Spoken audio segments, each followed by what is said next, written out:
नमस्कार जय जगन्नाथ आपण मानक मो यूट्यूब चैनल को पुणी थे स्वागत जनाऊँ। आज गोटे रेसिपी नहीं कि आसी तड़कार रेसिपी। तड़का नॉर्मली आम पैकेट रू आणिकी करें किंतु पैकेट तड़का नुहे। बुट डाली आ मुग को पानी रे बतुरी देइथिली 2-3 घंटा तापर लुण हलदी दे प्रेसर 2 ରୁ 3 सीटी आम देदेबा।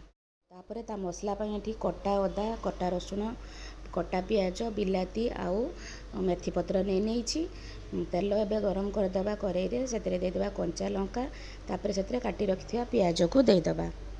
पियाज हल्का भाजी गलापर से देदेबा रसुण कटा आ काटी रखिथिबा अदा को मध्य देदेबा आ सेटा अल्प भाजी गलापर से आम बिलाती को मध्य देदेबा।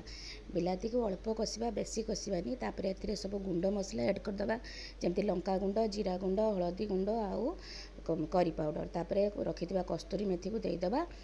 भल भाव टे मसला कषि सारा पर सिझे रखिथिबा तड़का को से ऐड करदबा। प्रस्तुत हो गला आमर तड़का ताको गरम गरम रुटी सहित एंजॉय करंतु। आ केमती लागला कमेंट निश्चय जनइबे। चैनल रे नुआ थिले चैनल टी को सब्सक्राइब करदेबे।